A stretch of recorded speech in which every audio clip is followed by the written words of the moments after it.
तो carnage versus riot और carnage versus venom के बैटल्स को देखने के बाद आज बारी है कार्नेज वर्सेस स्पाइडरमैन की। कार्नेज और स्पाइडरमैन अभी भले ही अलग अलग यूनिवर्स का हिस्सा हो, लेकिन फ्यूचर में इन दोनों के आमने सामने आकर एक दूसरे से बैटल करने के बहुत ज्यादा पॉसिबिलिटीज हैं। तो इसीलिए आज की इस वीडियो के अंदर हम स्पाइडरमैन और कार्नेज जैसे दो पावरफुल कैरेक्टर्स का बैटल कंपैरिजन करेंगे और ये जानेंगे कि अगर ये दोनों एक दूसरे से फाइट करते हैं तो कौन जीतेगा। लेकिन वीडियो स्टार्ट करें उससे पहले अगर आप चैनल पर नए हैं तो सब्सक्राइब के लाल बटन को दबा लें और लाइक के बटन को भी दबा के नीला बना दें। और हाँ, अगर आप स्पाइडरमैन के फैन हैं तो हमने द बेस्ट स्पाइडरमैन और टॉप 10 मोस्ट पावरफुल स्पाइडरमैन जैसे टॉपिक्स पर वीडियोस बना रखी हैं। आप चाहें तो इस वीडियो को देखने के बाद उन वीडियोस को भी देख सकते हैं। तो अब बिना किसी देरी के चलिए इस वीडियो में आगे बढ़ते हैं।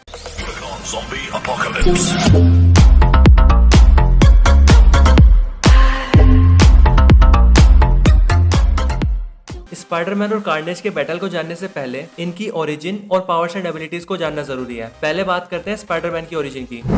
Origin of Spiderman. तो कॉमिक्स के अंदर स्पाइडरमैन यानी पीटर बेंजामिन पार्कर एक 15 साल का mid town high school boy है जो कि बचपन में ही अपने पेरेंट्स को खो चुका है और उनके जाने के बाद पीटर को उसके अंकल और आंटी ने ही संभाला है। पीटर बचपन से इंटेलिजेंट और ब्रिलियंट है। एक साइंस एग्जीबिशन के दौरान पीटर के हाथ पर एक रेडियो एक्टिव स्पाइडर काट लेता है, जिसके बाद पीटर की बॉडी में जेनेटिक म्यूटेशंस और चेंजेस हो जाते हैं और उसे कुछ कमाल की सुपर पावर्स मिल जाती है। जिन पावर्स के मिलने के बाद पीटर पार्कर अपने लिए एक सूट डिजाइन करता है और उसे पहनकर अपनी सिटी के क्रिमिनल्स का सफाया करता है और बन जाता है फ्रेंडली नेबरहुड स्पाइडरमैन। अब स्पाइडरमैन की पावर्स की बात करें तो स्पाइडरमैन के पास बहुत सारी पावर्स हैं, लेकिन यहाँ हम उन मेजर पावर्स की बात करेंगे जिन्हें स्पाइडरमैन जनरली अपनी फाइट्स के दौरान यूज करता है। Super human strength. तो स्पाइडरमैन की स्ट्रेंथ सिर्फ ज्यादा नहीं बल्कि बहुत ज्यादा है। स्पाइडरमैन इतना ज्यादा स्ट्रेंथ होल्ड करता है कि वो 30 से 40 टन तक के वेट को बड़ी इजीली लिफ्ट कर सकता है। सिविल वॉर मूवी के अंदर स्पाइडरमैन ने विंटर सोल्जर के उस हाथ को बड़ी इजीली रोक दिया था, जिसे रोकने के लिए कैप्टन को अपनी शील्ड यूज करनी पड़ी थी। पर इसके भी ऊपर Spiderman the amazing Spiderman movie में एक बड़ी सी बस को रोक देता है और एक हैवी कार को भी लिफ्ट कर लेता है। पर हम फैंस के लिए सबसे शॉकिंग मोमेंट तो तब था जब स्पाइडरमैन ने स्पाइडरमैन 2 के अंदर अपनी स्ट्रेंथ से एक रनिंग ट्रेन को रोक दिया था और ये सीन लिटरली बहुत ही ज्यादा औसम था। Super human durability. स्पाइडरमैन की बॉडी बहुत ज्यादा ड्यूरेबल है और इतनी टफ है कि अगर उस पर किसी शार्प ऑब्जेक्ट से भी अटैक किया जाए तब भी स्पाइडरमैन को कुछ खास नुकसान नहीं होने वाला। स्पाइडरमैन ऊंची से ऊंची जगह से गिरने के बाद भी वापस अपने पैरों पर खड़ा हो सकता है और ऐसी इंजरीज से भी सर्वाइव कर सकता है जो इंजरीज एक नॉर्मल ह्यूमन की जान भी ले सकती है। पर अगर बात इससे भी आगे की हो तो स्पाइडरमैन इतना ड्यूरेबल है कि वो मैसिव बॉम्ब ब्लास्ट को भी सर्वाइव कर सकता है। Wall crawling. अब क्योंकि स्पाइडरमैन को उसकी पावर्स एक रेडियो एक्टिव स्पाइडर के काटने से मिली है, इसीलिए उसके पास भी स्पाइडर जैसी दीवारों पर चढ़ने और वहां चिपकने जैसी पावर्स हैं और इनकी हेल्प से स्पाइडरमैन किसी भी दीवार और बिल्डिंग पर चढ़ सकता है, वहां खड़ा हो सकता है और उन पर सीधा चल भी सकता है। Regenerative healing factor.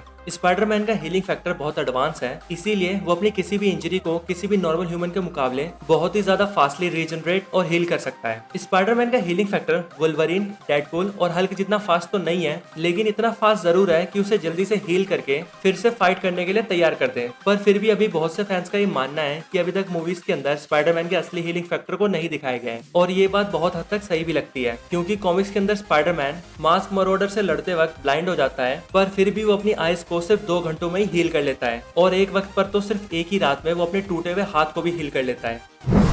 Spider sense. Spiderman spider sense भी प्रोसेस करता है जो कि इसे किसी भी खतरे के बारे में पहले ही वार्न कर देती है। स्पाइडर सेंस की वजह से स्पाइडी को अपने विलन्स के आसपास होने का एहसास पहले ही हो जाता है, जिसकी वजह से स्पाइडी उनको काउंटर करने के लिए पहले से ही प्रिपेयर हो जाता है। इन सब के अलावा अगर स्पाइडरमैन के साथ कुछ गलत भी होने वाला हो तब भी स्पाइडरमैन का ये स्पाइडर सेंस उस इवेंट से पहले ही स्पाइडरमैन को अलर्ट कर देता है। Genius level intellect. तो स्पाइडरमैन सिर्फ फिजिकली स्ट्रॉन्ग नहीं है बल्कि वो मेंटली भी बहुत ज्यादा स्ट्रॉन्ग है। स्पाइडरमैन इतना ज्यादा कैपेबल है कि वो बुरे से बुरे सिचुएशन को भी टैकल कर सकता है और उसे हैंडल भी कर सकता है। पर इसके अलावा स्पाइडरमैन एक जीनियस और इंटेलेक्चुअल भी है। स्पाइडरमैन ने अपनी सूट को खुद ही डिजाइन किया था, अपने वेब शूटर्स को खुद ही इन्वेंट किया था और तो और उन सभी गैजेट्स को भी खुद ही डेवलप किया था जिन्हें वो यूज करता है। और यहाँ नोटिस करने वाली बात यह है कि जब स्पाइडरमैन ने इतना सब कुछ किया तब उसकी एज सिर्फ 15 साल की थी। स्पाइडरमैन के पास इनके अलावा और भी कुछ एबिलिटीज हैं, जैसे super human speed, stamina, agility और रिफ्लेक्सेस। यानी स्पाइडरमैन बहुत ज्यादा फास्ट है, अपनी फाइट्स को बहुत लंबे समय तक लड़ सकता है और अपने ऊपर होने वाले अटैक्स को भी डॉज कर सकता है। इनके अलावा स्पाइडरमैन एक्रोबैटिक्स में भी एक्सपर्ट है और जिम्नास्टिक स्टंट्स जैसे फ्लिप, रोल्स और स्प्रिंग को भी बड़े आराम से परफॉर्म कर सकता है। तो अब स्पाइडरमैन की ओरिजिन और पावर्स को जानने के बाद चलिए बात करते हैं कार्नेज की।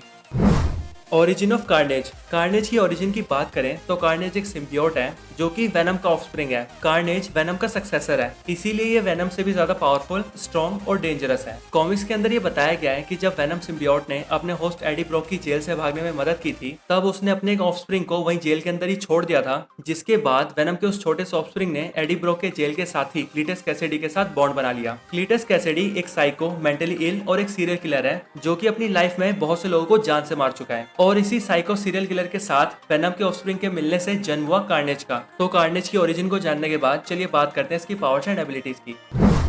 Powers and abilities of carnage. Carnage के पास भी बहुत सारी पावर्स और एबिलिटीज हैं, जैसे super human strength, super human speed, stamina, agility, reflexes और ड्यूरेबिलिटी। कार्नेज इतना ज्यादा स्ट्रेंथ होल्ड करता है कि वो स्ट्रेंथ के मामले में वेनम और स्पाइडरमैन दोनों से ही ज्यादा ताकतवर है। कार्नेज 80 टन तक के वेट को बड़े आराम से लिफ्ट कर सकता है, बहुत ज्यादा फास्ट मूव कर सकता है और फाइट्स के दौरान कई कई घंटों तक बिना रुके लड़ सकता है। कार्नेज एक सिम्बियोट है जिसकी वजह से ये इतना ज्यादा ड्यूरेबल है कि कैलिबर बुलेट्स, एनर्जी ब्लास्ट और एक्सप्लोजन से भी इसे कोई इंजरी तक नहीं होती। पर अगर कभी गलती से इसके होस्ट को कोई इंजरी हो भी जाए तो कार्नेज के पास रीजनरेटिव हीलिंग फैक्टर एबिलिटी है, जिसकी हेल्प से ये अपने होस्ट को सिर्फ कुछ ही वक्त में पूरी तरह से हील कर सकता है। कार्नेज का हीलिंग फैक्टर वेनम से भी सुपीरियर है, बल्कि इसका हीलिंग फैक्टर तो इतना कमाल का है कि अगर कार्नेज के होस्ट के कई टुकड़े भी कर दिए जाए तो भी अपने होस्ट को पूरी तरह से हील कर लेगा। कार्नेज का खुद पर मॉलिक्यूलर लेवल तक कंट्रोल है, जिसकी वजह से ये अपनी शेप को जैसा चाहे वैसा बदल सकता है, खुद को शेप में स्मॉल या लार्ज कर सकता है, अपनी बॉडी के किसी भी पार्ट से जैसा चाहे वैसे वेपन बना सकता है और उन वेपन्स को दूर तक शूट भी कर सकता है। पर इनके अलावा कार्नेज के पास कुछ और भी एबिलिटीज हैं, जैसे जेनेटिक मेमोरी, वॉल क्रॉलिंग और टेलीपैथी। तो अब स्पाइडरमैन और कार्नेज की पावर लेवल्स को क्लियरली जानने के बाद चलिए इनके बैटल की बात करते हैं। तो जहाँ स्पाइडरमैन का कैरेक्टर सिंपल और अंडरस्टैंडिंग है, वहीं कार्नेज एक कॉम्प्लेक्स कैरेक्टर है। इसीलिए अगर कभी स्पाइडरमैन और कार्नेज एक दूसरे से बैटल करते हैं तो उस बैटल के दो कॉन्सिक्वेंसेस हो सकते हैं। तो इसमें स्पाइडरमैन अगर डायरेक्टली कार्नेज से फाइट करेगा तो कार्नेज उस फाइट को इजिली विन कर जाएगा, और मैं ऐसा इसीलिए कह रहा हूँ क्योंकि कार्नेज की पावर लेवल्स स्पाइडरमैन के कंपैरिजन में काफी ज्यादा है। यहाँ तक कि कॉमिक्स के अंदर तो कार्नेज की पावर लेवल्स को वेनम और स्पाइडरमैन के कंबाइंड पावर से भी ज्यादा बताई गई है। इसीलिए अगर स्पाइडरमैन डायरेक्टली कार्नेज से फाइट करेगा तो कार्नेज स्पाइडरमैन को डिफीट कर देगा। लेकिन वहीं अगर हम दूसरे कॉन्सिक्वेंस की बात करें तो इसमें अगर स्पाइडरमैन कार्नेज से बैटल करने से पहले प्रिपेयर और वेल प्लान्ड हो तो उसके कार्नेज से जीतने की पॉसिबिलिटी बहुत हद तक बढ़ जाती है। कॉमिक्स और एनिमेटेड सीरीज के अंदर भी हमने देखा है कि स्पाइडरमैन ने जब भी कार्नेज को हराया है हमेशा वेल प्लानिंग के साथ या फिर किसी दूसरे कैरेक्टर की हेल्प लेकर ही हराया है। वैसे भी जहाँ तक हम पीटर पार्कर को जानते हैं, पीटर पार्कर किसी भी मेजर प्रॉब्लम को सॉल्व करने में काफी ज्यादा परफेक्ट और एक्सपर्ट है। इसीलिए पीटर पार्कर कार्नेज की कोई ना कोई वीकनेस को फाइंड कर लेगा और अपने ब्रिलियंट माइंड की हेल्प से कार्नेज को डिफीट कर देगा। तो इन फ्यूचर मूवीज में अगर कार्नेज और स्पाइडरमैन फाइट करते हैं तो उनके बैटल के यही दो कॉन्सिक्वेंसेस बनते हैं। वैसे भी मार्वल और सोनी स्टूडियो को लेकर जैसे रूमर्स सामने आ रहे हैं, उन्हें देखकर तो ऐसा ही लगता है कि जब इन दोनों के यूनिवर्स आपस में क्रॉसओवर करेंगे तो हमें इन दोनों के बैटल भी देखने को जरूर मिलेंगे। तो बस आज की इस वीडियो में इतना ही। आपको ये वीडियो कैसी लगी हमें कमेंट करके जरूर बताएं, और हाँ, आप शैंग-ची के कौन से टॉपिक पर वीडियोस देखना चाहते हैं ये भी हमें कमेंट करके जरूर बताएं। इसके अलावा अगर आप स्पाइडरमैन, नल या वेनम के फैन हैं तो हमने इन तीनों ही कैरेक्टर्स पर ऑसम वीडियोस बना रखी हैं, जिन वीडियोस पर हमें बहुत ही अच्छा रिस्पांस भी मिला है। तो आप चाहें तो उन वीडियोस को भी चेकआउट कर सकते हैं, और अगर आप ऐसी ऑसम वीडियोस और देखना चाहते हैं तो आप हमें कमेंट में उनके टॉपिक सजेस्ट कर सकते हैं। ये वीडियो अच्छी लगी हो तो लाइक करें, दोस्तों के साथ शेयर करें, और चैनल को सब्सक्राइब नहीं किया है तो अभी कभी कर लें। मैं आपसे मिलता हूँ ऐसी किसी और बेहतरीन वीडियो में, तब तक के लिए गुड बाय।